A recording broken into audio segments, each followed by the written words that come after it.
Je suis Jean-Michel Tellière, pour ma planète, à Saint-Bonnet-les-Tours en tant que maire, mais pas seulement. On a complètement arrêté l'usage des pesticides. Plus aucune molécule chimique dans l'espace public.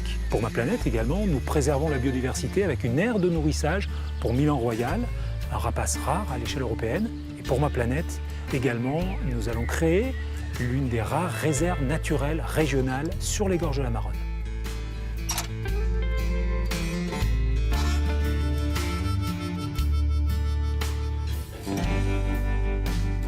C'est un endroit que l'on croyait propre, mais qui était plutôt sale.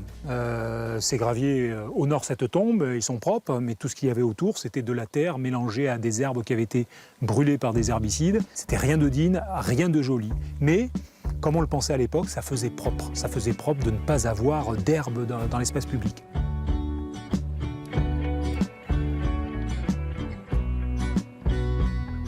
Ce cimetière, c'est un cimetière qui est vivant. Il n'a jamais été aussi vivant qu'aujourd'hui.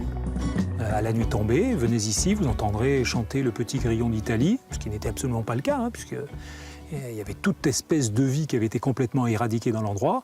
Le petit crapaud alite sous la croix, ici, que l'on entend chanter, et les oiseaux qui nichent dans certains caveaux. Voilà, c'est un endroit qui, de nouveau, réappartient à la nature.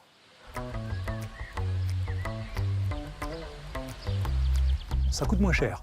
C'est-à-dire qu'on n'a plus besoin d'utiliser un budget spécifique, car je vous rappelle que les molécules chimiques coûtent très cher. Deuxième avantage, c'est que c'est en effet, mais évidemment, éminemment plus hospitalier et plus joli.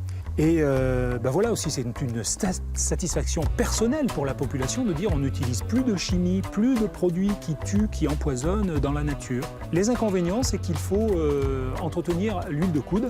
Et à Saint-Bonnet, on organise régulièrement des chantiers citoyens où la population se rencontre.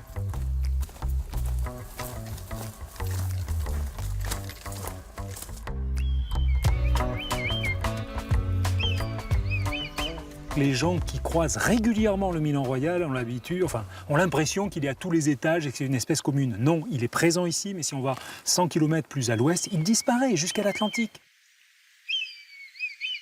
Concrètement, je travaille avec des exploitants agricoles qui font ici de la vente directe.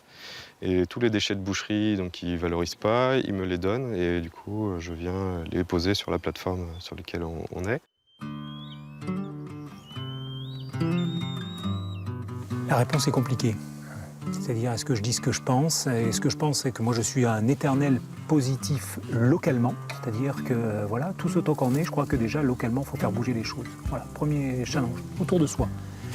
Et en même temps, à l'échelle d'une planète qui est émue par le culte du libéralisme à tout crin, de l'économie à tout crin, je ne sais pas si, collectivement, ce challenge, à l'échelle planétaire, on va pouvoir l'atteindre.